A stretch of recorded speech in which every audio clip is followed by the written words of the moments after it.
이 시간 함께 나누실 하나님 말씀 구약성경 열왕기상 2장 26절에서 34절까지 말씀입니다.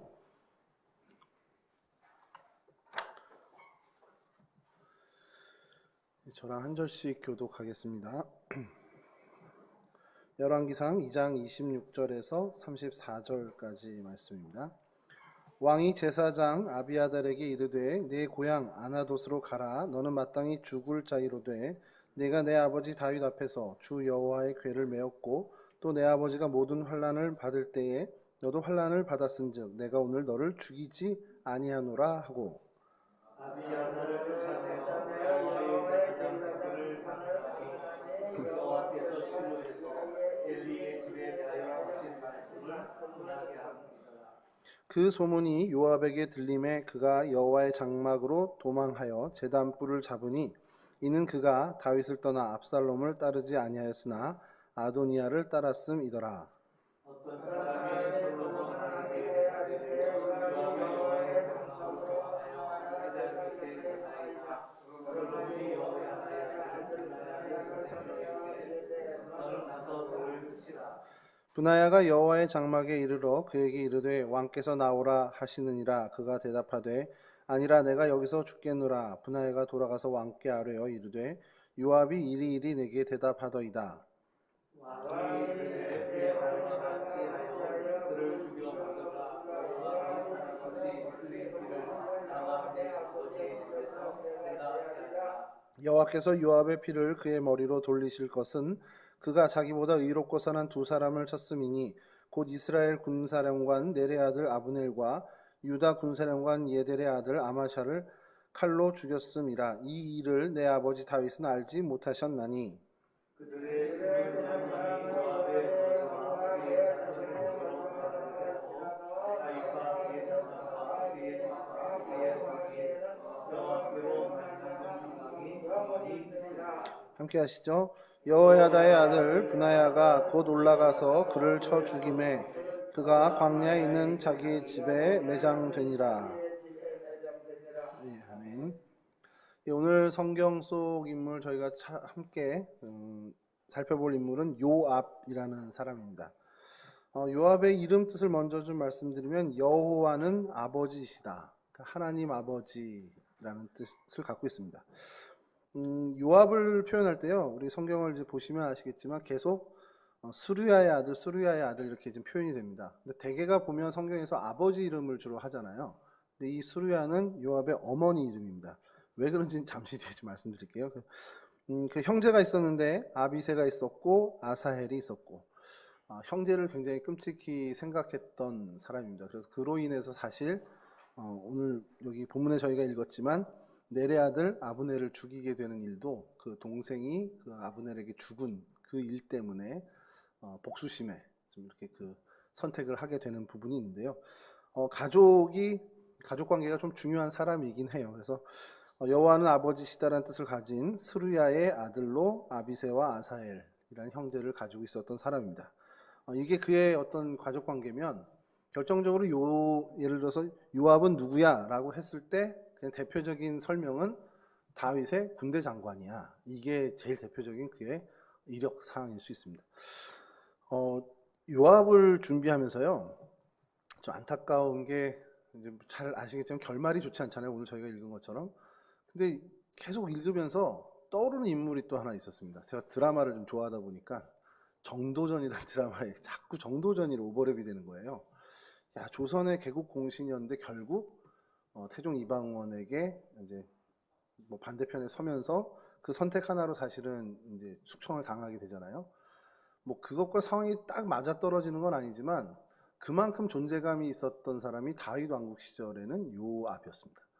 뭐 그냥 다윗의 오른팔이라고 하기보다는 분신이었다고 할 정도로 그냥 다윗이 왕이 될 수 있었던 일에 결정적인 역할을 했던 사람이 요압이라고 보시면 될 정도로 그만큼 무게감이 있었던 사람입니다. 그러니까 사울 왕권이 몰락하고요. 사울 왕이 몰락된 다음에 어쨌든 유다 민족을 괴롭게 한 대표적인 게 블레셋과 또 암몬이었거든요. 그리고 뭐 좀 소소하게 여부수족도 있고 이렇게 있었는데, 여하튼 그 굉장히 혼란한 그 시절에 민생도 수습하고 외세의 어떤 적도 잘 단돌이하고 그러니까 뭐 안정하고 이렇게 하는 것들을 잘 해냈던 게 다윗 왕의 능력도 있지만 이 요압의 굉장한 그 뭐라 그러죠? 무력이라고 해야 되나요? 그런 장수로서의 기질이 발휘를 했기 때문에 가능했다라는 겁니다. 그래서 국내외적으로 요압은 다윗이 왕정을 확고히 할 때 그 굉장히 큰 수단이 됐던 사람이었습니다. 그러니까 뭐 반란도 잘 이렇게 적절하게 이렇게 제압을 하고 외세 세력도 잘 뭐 그렇게 있는데, 그래서 어떻게 보면은 뭐 이 요압 없이 이 뭐 다윗이 어떻게 보면 천하통일을 했겠냐 이런 얘기를 이제 역사학자들 하면 불가능하지 않았겠냐. 물론 이제 다른 대안이 뭐 등장하겠지만 역사 속에서는 여하튼 이 요압이 굉장히 지략가이면서 또 용맹했던 사람이면 틀림없다라는 겁니다. 그래서 저희가 오늘은 이 요압에 대해서 좀 살피는데 이제 공적을 좀 찾아보고요. 그리고 그렇게 무게감 있고 대단했던 사람이 왜 혹시 이런 안 좋은 결말을 맞이했을까라는 것도 좀 살펴보면서 그 공과를 좀 보려고 합니다. 요압이 다윗이 이게 도피 생활을 하던 그 시기부터 아마 동고동락한 걸로 성경학자들은 생각하고 있습니다. 그러면서 수많은 전쟁을 치렀겠죠. 그런 과정에서 굉장히 훌륭한 장수로 또 굉장한 조언자로 뭐 곁을 지켰던 충신으로 이 다윗 곁을 항상 지켰던 사람입니다. 그러다 보니까 뭐 다윗의 최측근이 됐고요. 다윗이 이제 왕이 되다 보니까 최측근이 그냥 가만히 있어도 뭐가 되겠습니까? 그냥 다윗에 가까이 있고 모든 사람들이 다윗에게는 요압이 제일 가까워. 그럼 자연스럽게 이 사람에게 힘이 생기잖아요. 그게 이제 권력이 생기는데 이 사람은 그 권력에 그러니까 군사력까지 갖고 있는 사람이 되는 겁니다. 그러니까 사실은 많은 사람들이 눈치를 볼 수밖에 없는 절대적인 힘을 어떻게 보면 갖게 된 거죠. 근데 이 힘을 잘 사용했으면 좋은데 이 사람 성향이 있는 겁니다. 아까 처음에 말씀드린 것처럼 자기가 뜻한 거에 대해서는 양보를 안 해요. 그러니까 굉장히 고집스럽다고 해야 되는지 모르지만 이게 맞다라고 생각한다면 자기가 갖고 있는 온 힘을 다 동원합니다. 그러니까 자기가 갖고 있던 그 모든 힘을, 특히 이제 군권, 그 군력을 방해가 된다, 혹은 저 사람은 걸림돌이 되겠다, 훗날에 나에게 해가 되겠네라고 판단된 거는 그냥 정말 제거의 대상으로 놓고 정말 그렇게 제거를 하는 그런 모습을 성경에서 계속 보여주는데, 그 끝이 마지막에 다윗을 향한 겁니다. 마지막에 그 제거의 대상까지는 아닌지 모르지만 그 자신의 어떻게 보면은 군권, 그 자신의 힘을 발휘하는 대상을 다윗까지도 위협을 받게 되는 그런 상황이 벌어지고, 그것이 결정적으로 그가 패착을 두는 어떻게 보면 선택이 돼버리는 거죠. 그래서 그의 공적을 좀 먼저 살펴보려고 하는데요. 앞서 말씀드린 것처럼 요압은 다윗 왕권을 견고히 하는데 1등 공신입니다. 그게 최고의 이 사람의 공적이라고 이야기할 수 있습니다. 다윗의 왕권이 견고히 되는데 제일 중요한 인물 누구냐? 그럼 요압이라고 당연히 성경학자들은 이야기할 수밖에 없고요. 그래서 이 요압이 언제부터 그럼 이렇게 다윗에게 이렇게 도움이 됐냐? 동고동락을 하던 그 시기가 아마 사울을 피해서 도피 생활을 하던 그 시절부터일 거라고 성경학자들은 공통되게 얘기합니다. 아둘람굴에 머물 때 다윗 형제와 아버지 온 집이 그에게로 오는 기사가 있습니다. 뭐 환난을 당한 자들, 빚진 자, 마음이 원통한 자들, 그 모든 사람들이 다윗에게 모여들었다고 성경이 이야기를 하는데, 아버지와 형제들이 다 모여든 그 시기에 이 요압이 왔을 거다라고 추정하는 이유가 실제로 이 요압이 다윗의 조카거든요. 다윗에게는 자매가 둘이 있었습니다. 그러니까 여자 형제 둘이 있었는데, 아까 말씀드린 요압의 어머니 수르야와 아비가일인데, 이게 역대기엔 또 아비갈이라고도 표현이 됩니다. 같은 이름인데요. 그래서 수르야의 아들이 이 요압이었고 아비새였고 아사엘이었는데, 이게 그러니까 다윗의 조카들이었습니다. 그리고 용맹한 장수들이었죠. 굉장한 싸움꾼이었던 것 같아요. 그래서 어쨌든 요압이 이제 그 시기에, 그러니까 뭐 다윗의 친척이다 보니까 사울 왕에게 도피를 하고 있는 그 시기에 그 가족들이 분명히 핍박을 받았을 겁니다. 실제적인 핍박을 받았을 거고, 그러다 보니까 아굴람굴에 머물 때 온 가족들이 이제 이세를 포함해서 모두가 다윗에게 가자 할 때 그 조카들까지도, 요압과 아사엘까지도 다 간 것으로 성경학자들은 이제 추정을 하는 거죠. 어쨌든 그때부터 이제 계속 다윗의 도피 생활부터 함께 했을 터인데, 이제 사울이 길보아 전투에서 전사를 당하잖아요. 그러면서 이제 왕이 사라진 상황이 되고, 이제 그 바로 뒤에 다윗이 헤브론에 올라가서 먼저 유다의 왕이 됩니다. 헤브론에서 왕이 된 다음에 이제 천하통일을 해야 되는데 그 과정에서 첫 걸음을 한 것이 뭐냐면 예루살렘 안에 있는 여부수족을 몰아내는 것을 다윗이 먼저 시작을 합니다. 이게 왜 그러냐면 이때까지도 여부수족, 그러니까 가나안 점령 이후 지금까지도 이 예루살렘, 이 헤브론에 여부수족을 몰아내지 못하고 있었어요. 이스라엘 민족이. 그러니까 이제 다윗이 뭐라고 제안을 하냐면 여부수족을 먼저 치는 사람을 내가 군대의 우두머리, 지휘관으로 삼겠다 이렇게 했는데 제일 먼저 올라간 사람이 바로 오늘 요압입니다. 역대상 11장 4절에서 6절인데요. 이거 제가 읽어드리겠습니다.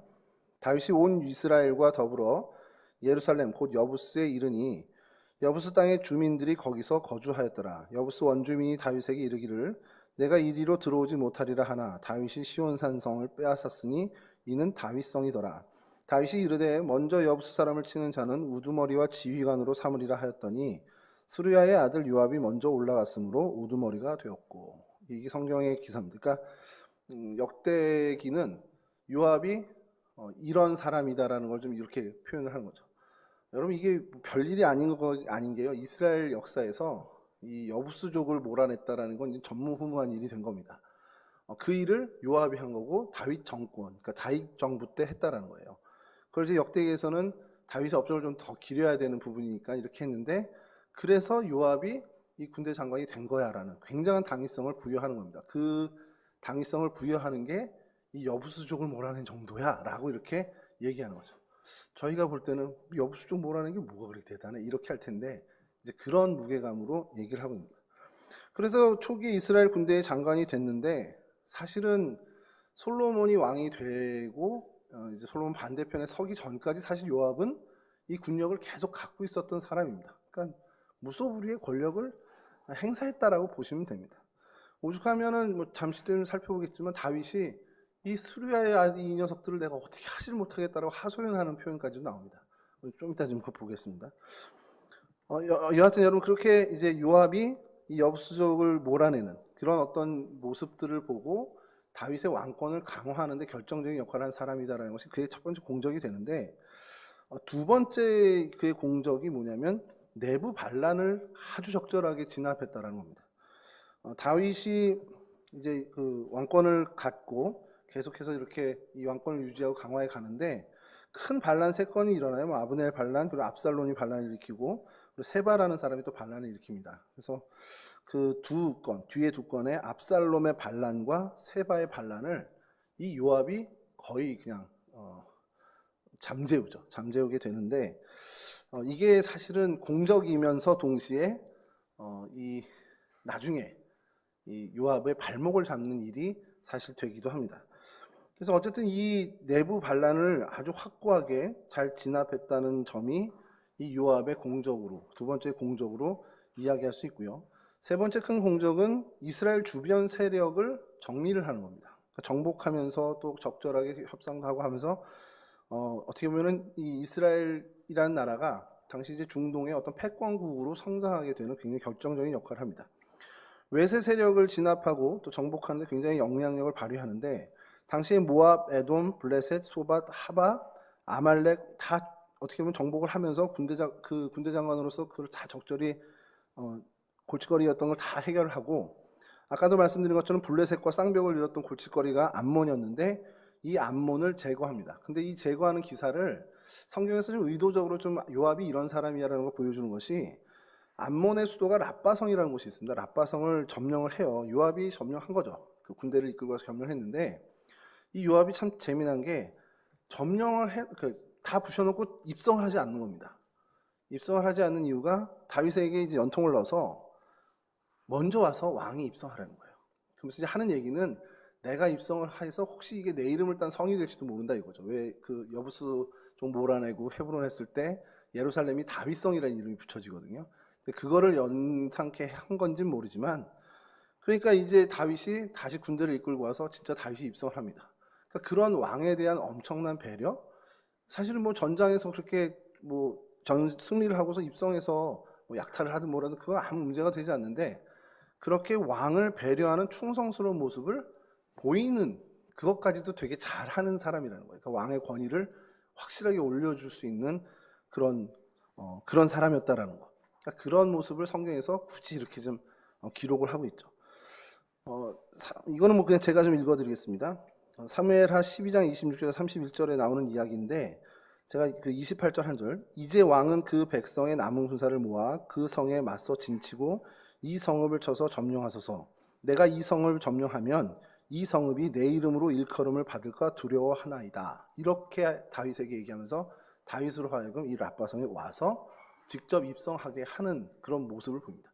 이 장면만 여러분 보면요, 야, 요압은 진짜 어마어마한 충신이다라는 생각이 들지 않습니까? 실제로 그때까지는 그랬을 것 같다는 생각도 들고요. 하여튼 이런 공적들, 이런 어떤 멋진 모습들로 다윗을 계속해서 지원하고 다윗의 큰 힘이 되는 사람이었습니다. 그리고 그 외에 공적이 또 있는데요. 압살롬이 이제 도피를 하죠. 암몬을 죽이고, 그 다말, 목사님 지난주에도 설교하셨지만 자기 자매 다말을 겁탈했더니 암몬을 죽이고 도피했을 때 이 압살롬과 다윗의 화해를 이끄는 사람이에요. 그러니까 나중에는 이제 압살롬 반란 때 압살롬을 죽이기도 했지만 왕의 마음을 정말 잘 읽은 겁니다. 이 압살롬이 형제를 죽이고 이제 도망가서 도피 생활을 할 때 다윗의 마음이 압살롬을 향해서 굉장히 애절한 거를 딱 파악을 하고는 그 화해를 시키는 역할을 하는, 그러니까 왕의 마음을 굉장히 잘 읽는 그런 어떤 공적이라고 해야 될지 모르지만 하여튼 그런 성향의 사람이었고요. 또 하나는, 이건 조금 논란의 여지가 아직도 계속 있는 건데, 성경학자들마다 다윗이 인구조사를 하면서 하나님한테 큰 책망을 받잖아요. 저희가 잘 알고 있듯이. 근데 이걸 반대한 사람이 있습니다. 이거 하나님 뜻 아닙니다. 하지 마십시오. 그게 요압이었어요. 아주 극단적으로 나쁘게 생각하는 사람은 이렇게 이게 뭐 하나님의 어떤 영감을 받아서가 아니라 하나님의 어떤 벌을 받아서 그런 게 아니라 다윗이 하는 어떤 그 국력에 대한 점검이라든지, 왜냐면 인구조사가 사실 우리가 어느 정도 하는 그 현황을 파악하는 거거든요. 다윗이 그것을 파악하지 못하게 하기 위해서 이제 반대한 거다라고까지 이제 하는 성경학자들도 있는데, 또 굉장히 또 좋게 쓰는 분들은 하나님과 굉장히 좋은 소통을 하고 있었기 때문에 영적으로 민감해서 다윗이 이렇게 하는 것들을 좀 저지했던 거 아니냐라는 그런 주장도 있습니다. 어느 게 맞는지는 모르겠지만, 뭐 이랬든 저랬든 다윗이 인구조사를 명령했을 때 이거 하나님이 기뻐하시지 않는 일이야라고 해서 자신이 맡았던 그 족속들 누락을 시킵니다. 이제 그게 나중에 다윗에게 또 뭐 이렇게 좀 책이 되기도 하는데, 그래서 반대했던 인물이라는 거.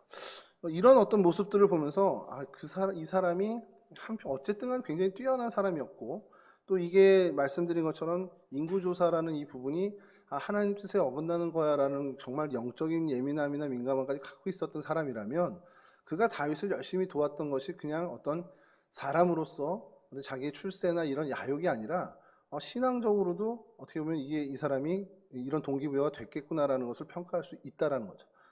그게 전제가 된다면요. 근데 뭐 아니고 그냥 정말 아까 말씀드린 것처럼 복수심이나 야망이 많았던 사람이라 그렇게 됐다면 그건 좀 저희가 달리 해석을 해야 되지만, 어쨌든 성경에서 그가 보여줬던 많은 부분들, 어떻게 보면 좀 긍정적인, 그리고 어떻게 우리가 본받아야 될 만한 모습들을 본다면, 그가 어쨌든 하나님으로 인한 하나님 때문에, 그러니까 동기가 하나님이 되어서 다윗에게 이렇게 충성을 했고, 그래서 하나님의 뜻을 이루는 데에 자신이 헌신된 사람이었다면 저희가 본받을 점이 굉장히 많다라는 겁니다. 근데 이제 개인적으로 이제 이 준비를 하면서 계속해서 열왕기도 또 역대기도 사무엘하도 계속 읽어보면서 그냥 드러난 요압은 그냥 저희 같은 사람인 것 같아요. 그러니까 정말 어쩔 때 하나님과 정말 좋은 관계 때문에 하나님이 주신 마음으로 충성을 다하다가도 불쑥불쑥 인간의 어떤 욕심들이 나오고 인간의 연약함들이 나와서 하나님의 뜻을 외면하고 또 인간적인 선택을 하게 되는 그런 모습들을 좀 보면서 우리와 성정이 같은 사람이었구나. 뛰어난 능력의 사람이긴 하지만 결국 그도 하나님을 열심히 붙잡고 하나님과 관계 맺고 하나님이 붙들어 주실 땐 정말 좋은 길로 가다가 하나님을 외면하고 하나님께 좀 멀어지고 하나님과의 관계가 소원해질 땐 결국 잘못된 사람의 판단으로 살아가는 사람이었구나라는 것을 보게 됐습니다. 그래서 이 사람이 그럼 왜 이런 잘못된 선택을 하게 되었는가를 좀 보게 됐는데, 그러기 위해서 그가 뭘 잘못했는지를 먼저 좀 찾아보려고 합니다. 굉장히 역사적으로 중요한 인물이고 그런 역할을 했는데 그의 마지막이 마지막에 참 안 좋은 마침표로 찍혔다는 것. 참 이게 굉장히 마음이 속상한 부분인데 결론은 결국 하나님의 뜻을 벗어난 자기 사랑, 자기 야욕을 벗어나지 못한 자기 야욕의 발목을 잡힌 게 근본적인 원인이었다는 겁니다. 이제 그 관점에서 그의 잘못을 좀 살펴볼 텐데요. 먼저는 하나님이 어떻게 보면 제일 먼저 주목하신 사건일 수 있는데 우리아에 대한 잘못입니다. 사실 이게 좀 억울할 것 같아요. 지금 이런 설교를 요압이 듣고 있다면 솔직히 요압은 내가 한 게 아니잖아 뭐 이렇게 얘기할 수 있을 것 같은데 뭐 단독범도 아니고 공동정범이고 주범은 또 따로 있죠. 다윗이 주범이었고 여기는 사실 공동정범인데 이게 왜 이 요압에게 실책이고 요압의 잘못일까라는 것을 좀 몇 번이고 좀 되새겨 봤는데요. 결론부터 말씀드리면 안 물어봤어요. 왜 우리아를 죽여야 되는지. 그러니까 다윗에게 연통이 왔잖아요. 이렇게 해서 우리아를 하고서 죽음에 이르게 하라는 어떤 구체적인 지시가 왔는데 우리아가 누굽니까? 요압에게 있어서 자기 부하예요. 충성스러운 부하입니다. 뭐 민족이 달라서 그렇다 뭐 성경에 주석 여러 가지 있는데 그거는 다 차지하고요. 내가 데리고 있던 내 식솔 그리고 내 부하입니다. 그렇다면 그가 뭘 잘못해서 왜 죽어야 되는지는 한 번쯤 물을 수도 있는 부분이거든요. 근데 그 부분에 대해서 전혀 언급이 없었고 우리아가 죽은 다음에 그냥 전령을 보내서 왕이 이렇게 해서 어쨌든 우리아가 죽었나이다 이렇게 해서 보내는 걸로 이제 모든 게 마무리된다는 겁니다. 그러니까 그 부분에 있어서는 책임지는 모습이 굉장히 없다라는 거예요. 그러니까 요압으로서 그러니까 평상시에 요압이고 군대 장관이고 그런 군력을 가지고 있었던 사람이고 그런 무소불위의 권력을 가진 사람이라면 왕에게 뭐 직원도 뭐 만만찮게 했던 사람이거든요. 그렇다면 이유는 뭔지 정확히 그리고 그것이 오해의 발단 소지거나 생명을 뺏지 않고 해결할 수 있는 일이 있다면 본인이 좀 뭔가 희생을 해서라도 해야 되는 어떻게 보면 이 우리아의 상관으로서의 책임을 해야 하는 것이 아니었냐라는 거죠.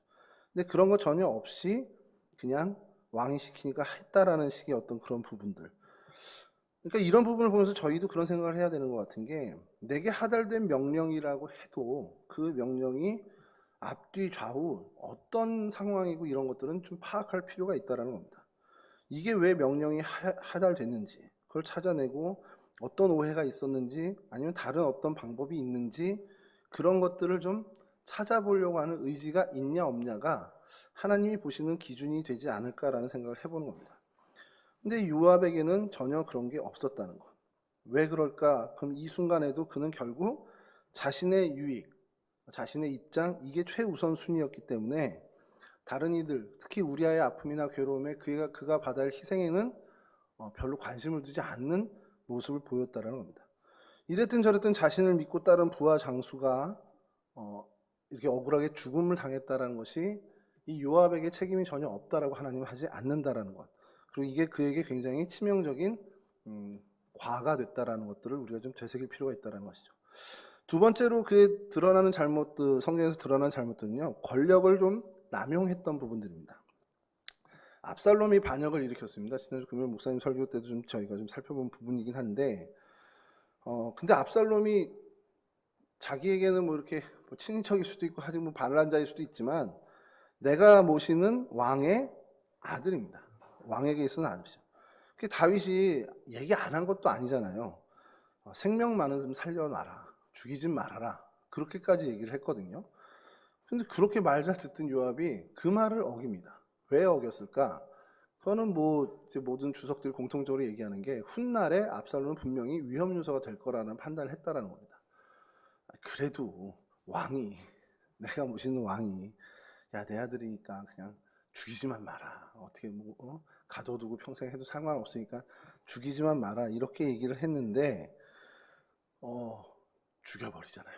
그리고 난 다음에 거기까지는 모르겠습니다. 거기까지 그래 왕이 미처 판단 못했으니까 훗날에 어떤 불씨를 죽였다라고 치자라고 해서 100번 양보해도 그 다음에 압살롬의 태도는 도무지 이해가 안 가는 것이요. 제가 좀 읽어드릴게요. 사무엘하 19장 6절에서 7절 2절 말씀인데요. 제가 읽어드리겠습니다. 이는 왕께서 미워하는 자는 사랑하시며 사랑하는 자는 미워하시고 오늘 지휘관들과 부하들을 멸시하심을 나타내심이라. 오늘 내가 깨달았으니 만일 압살롬이 살고 오늘 우리가 다 죽었다면 왕이 마땅히 여기실 뻔하였나이다. 이제 곧 일어나 나가 왕의 부하들의 마음을 위로하여 말씀하옵소서. 내가 여호와를 두고 맹세하옵나니 왕이 만일 나가지 아니하시면 오늘 밤에 한 사람도 왕과 함께 머물지 아니할지라. 그리하면 그 화가 왕이 젊었을 때부터 지금까지 당하신 모든 화보다 더욱 심하리이다 하니. 다윗 멱살을 잡고 거의 뭐 협박하는 투입니다. 압살롬이 죽고 다윗이 굉장히 슬퍼하니까 이 요압이 가서 아니 그럼 압살롬이 살고 우리가 다 죽었어야 되는 게 그게 맞는 거네요. 그러면서 이제 따지는 겁니다. 따지면서 그러면 지금 빨리 가서 우리 위로 안 하시면 오늘 밤 당신이 왕께서 우리 장군들의 마음을 위로하지 않으면 이 밤을 지나면 한 명도 당신 밑에 있지 않을 겁니다라는 얘기를 한 겁니다. 그러면서 이제까지 당신 살아오면서 겪었던 그 모든 고난보다 더 큰 환난을 당하게 될 겁니다. 그게 뭡니까? 폐위도 되고 이제 끝났다라는 얘기를 하는 겁니다. 거의 뭐 선전포고죠. 충신이 왕의 충신이 왕을 향해서 자꾸 말 안 들으면 자꾸 실망시키면 폐위시킵니다. 그 얘기를 하는 겁니다. 그게 좀 강하게 더 이상 압살롬을 위해서 슬퍼하지 말라라는 의도일 수 있고 또 강하게 표현된 걸 수도 있겠지만 사실 요 장면만 본다면 정상적인 어떤 그 상식적인 모습은 분명히 아니라는 겁니다. 그리고 지금 다윗은 어떻습니까? 아들을 잃었어요. 아들을 잃은 아버지입니다, 현재는. 근데 거기에 빨리 나가서 웃어요. 빨리 나가서 우리 부하들 잘했다고 칭찬해 주세요 하고 있는 어떻게 보면은 그 할 수 있는 위치인지는 잘 모르겠지만 자기가 이야기할 수 있는 그 권한 밖에 어떻게 보면 그 권한 상위를 더 얘기하고 있는 모습을 보인다는 겁니다. 근데 이 부분만이 아니라 요압의 계속되는 모습이 이런 모습들이 근간에 있다라는 거예요. 요압이 굉장히 충성스러운 신하였을 수 있지만 때로는 이렇게 월권을 하는 인물이었다라는 것. 그리고 오히려 어떻게 보면 다윗을 뒤에서 좀 뭔가 의도적으로 조정하려고 하는 의도를 가졌다고 평가할 수밖에 없는 어떤 모습들도 좀 보이고 있습니다. 그러니까 다윗도 아마 이 요압이 불안한 요소였을 거라고 생각을 해요. 자신에게 주어진 권한과 권력을 어떤 남용하거나 혹은 오용하는 모습을 다윗도 분명히 봤습니다. 그리고 그게 결국 그에게 결정적인 오점이 되게 되죠. 세 번째로 본 그 성경이 평가하는 그의 잘못된 어떤 모습은 그가 복수심과 야욕이 강한 사람이었다라는 것. 그러니까 자기 감정을 컨트롤 못하는 사람이었다라는 겁니다. 다윗이 헤브론에서 왕이 됐을 때 반기를 든 인물이 아브넬이라는 장수입니다. 아브넬 아까 말씀드렸던 첫 번째 반란 그건데, 그러니까 사울의 아들 이스보셋을 왕위로 옹립한 거예요. 그래서 북이스라엘 쪽의 사람들은 그를 이제 왕으로. 근데 이제 뭐 결국에 이스보셋하고 결별을 하면서 이제 다윗에게 넘어오면서 이제 협상을 하고 그래서 다윗이 이스라엘 전체 12지파의 왕이 되게끔 이제 약속을 하게 되는데, 자 그렇게 되면은 그렇게 귀순을 하는 사람이면 다윗 입장에선 큰 자리 하나 줘야 되잖아요.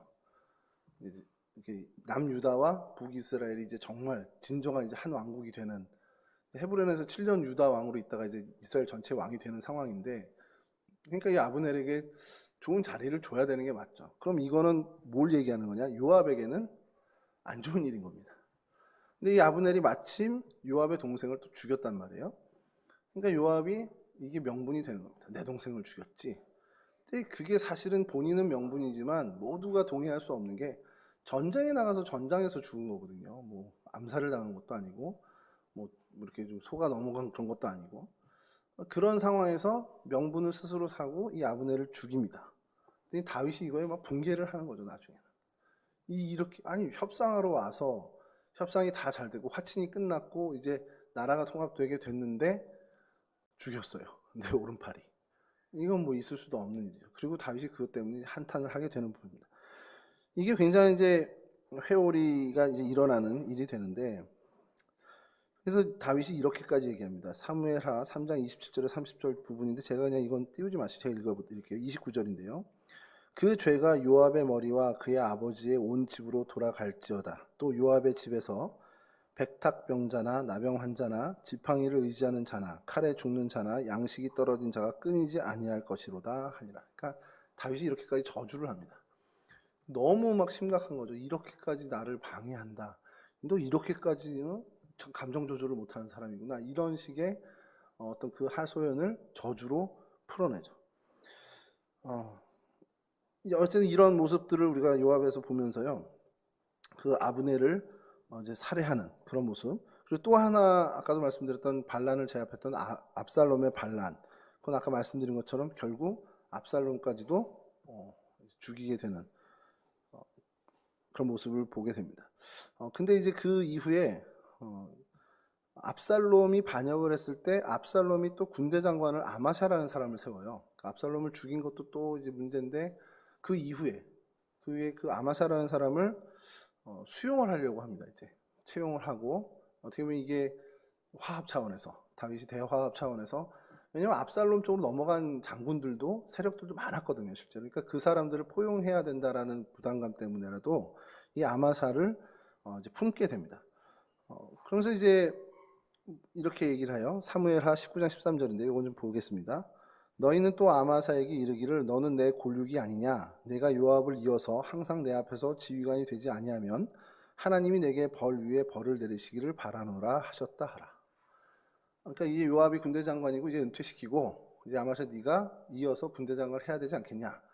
그렇게 안 하면 하나님이 나한테 벌 주길 내가 바란다. 이런 표현을 한 겁니다. 이게 문제였을까요? 요압이 자기 자리가 위협받다 싶으니까 이 아마샤를 제거해 버리죠. 왜 이렇게 한 걸까?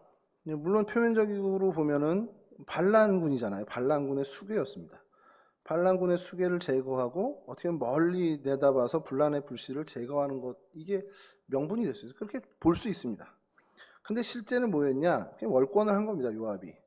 다윗이 결정한 거, 그 왕이 결정한 거 그대로 가야 사실 나라의 기강이 쓰고 군대의 기강이 쓰는데, 근데 그거를 자기 입맛에 맞게 처리를 하는 겁니다.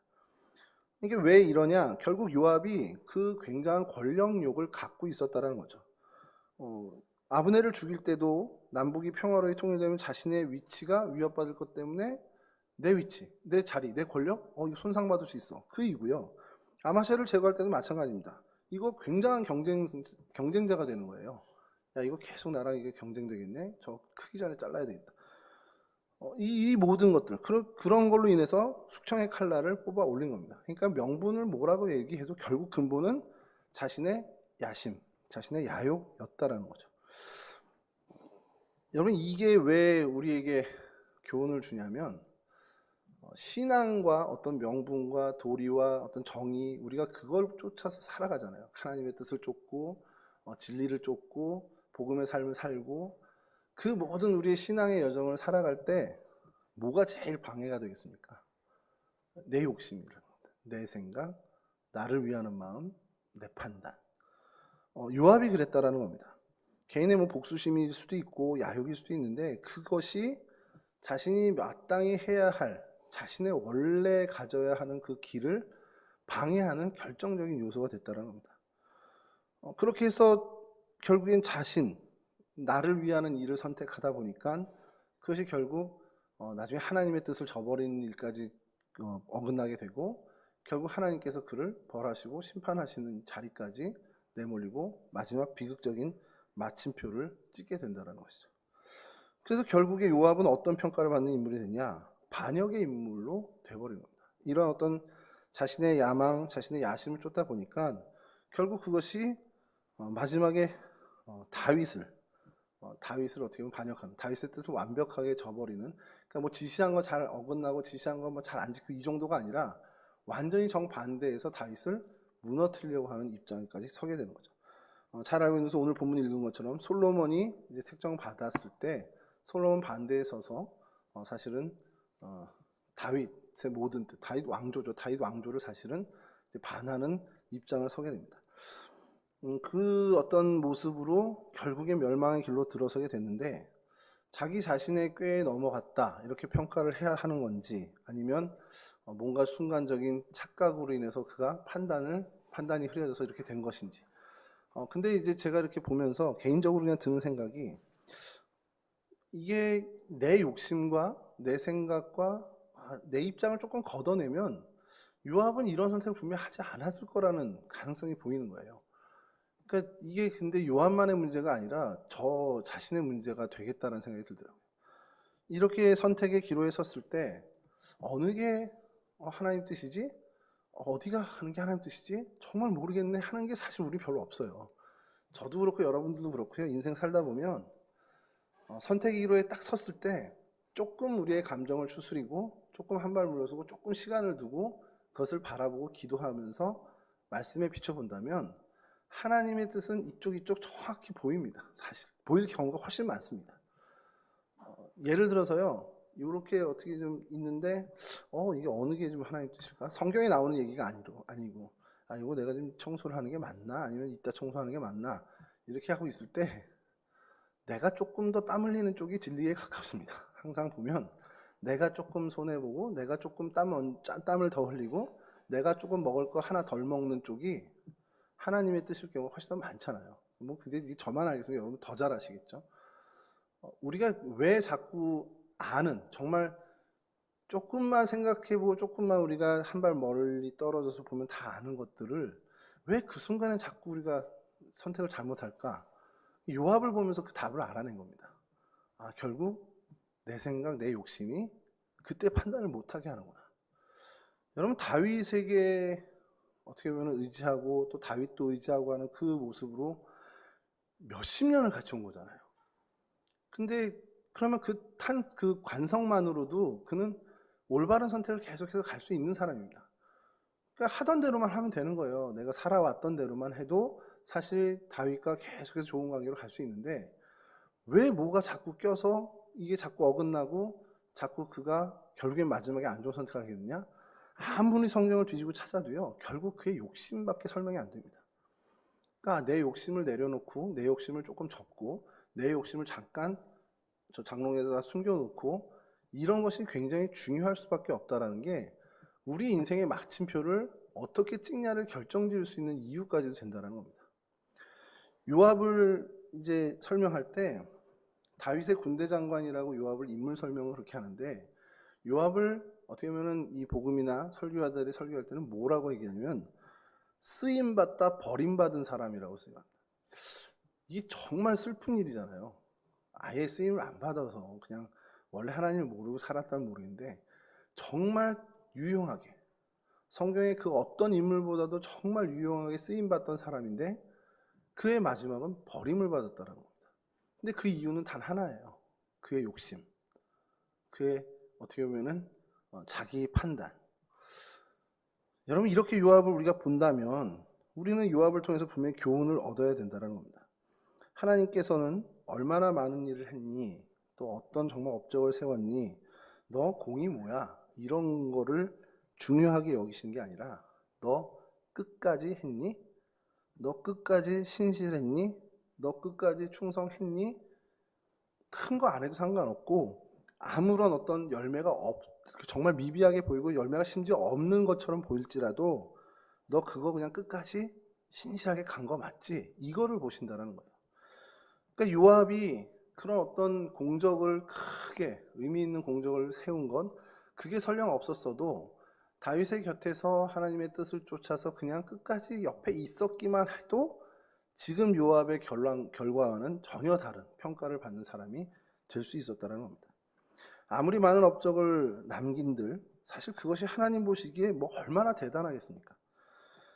솔직히 하나님 보시기엔 아무것도 아닌 거죠. 우리 사람들이 막 그 사람을 칭송하고 와 대단한 일 했어 하는 거지 하나님이 볼 때는 그건 정말 아무것도 아닌데 우리는 근데 계속해서 양을 따지고 공을 따지고 어떤 힘을 따지고 이런 걸 또 한단 말이에요. 그래서 세상을 얼마나 멋지게 살았냐, 세상에 얼마나 큰 의미를 뒀냐 이런 얘기를 하고 우리는 그거에 관심을 갖는데 하나님은 사실 그거에 관심이 없고 하나님 마음에 합해서 하나님과 끝까지 동행했냐 거기에 하나님은 관심이 있다는 겁니다. 그러니까 요압처럼 충성스럽다가 어떤 개인의 어떤 야욕에 빠져서 스스로 망치는 그런 일들은 우리가 경계하고 또 경계해야 되는 부분인 거죠. 그러니까 이제 뭐 요압처럼 중요한 자리에 가지 않는다 하더라도 우리가 나의 야욕 혹은 나의 욕심에 빠지게 되면 결과는 결국 요압과 같은 결과를 맞이할 수밖에 없다는 것을 항상 경계해서 매일매일 나를 점검해야 한다는 겁니다. 그래서 말씀으로 하루하루를 정말 견실하게 세워나가는 일에 최선을 다해야 된다는 거죠. 왜냐하면 사실 여러분 우리가 우리 스스로를 제어할 수 있는 게 없잖아요. 저도 뭐 해봤는데 제가 뭐 다짐해야 3일도 못 가던데요, 요즘은. 예전에는 다이어트 하면 그래도 한 일주일 갔는데 요즘은 3일도 못 가는 것 같아요. 나이가 들어서 그런 건지 의지가 좀 약해져서 그런지. 근데 계속해서 우리를 붙들고 저를 그래도 숨쉬고 지금까지 살게 하시는 건 결국 하나님의 능력이라는 거죠. 그러니까 하나님이 계속 우리를 붙들어 주시는 것, 내가 나의 힘으로 할 수 없으니까 하나님이 나를 붙들어 주는 것, 그거 인정하고 매일매일 말씀을 가까이 하고 날마다 하나님 앞에 자기를 점검하는 삶을 게을리하지 않게, 그렇게 하나님과 성령님과 계속 동행하는 삶을 신실하게 살아야겠다는 각오를 매 시간 매 순간 계속해야 한다는 겁니다. 하나님께서 우리 각자에게 기대하시는 그 삶이 있잖아요. 뭐 큰 거 하라는 게 아니라 그냥 신실하게 하나님과 동행하는, 신실하게 하나님과 소통하는 그런 저희들이 되기를 먼저 바라고요. 그렇게 하다 보면 그럼 하나님이 보시기에 좋았더라라고 창세기에 있는 표현처럼 여러분들과 저를 보면서 참 보기 좋다 이런 평가를 받는, 그래서 가장 아름다운 인생의 마침표를 찍을 수 있는 저희들이 될 수 있지 않을까라는 생각을 합니다. 그런 하나님의 거룩한 백성들이 될 수 있도록 오늘도 내일도 매일매일 순간순간 내 욕심을 좀 내려놓고, 그래서 하나님과 신실히 동행하는 그렇게 살아가는 그런 하나님께 영광 돌리는 거룩한 하나님 백성들이 될 수 있기를 간절히 바랍니다. 우리 찬송 한 장 하시고요. 주님 가르쳐 주신 기도로 우리 마치도록 하겠습니다. 찬송가 333장입니다.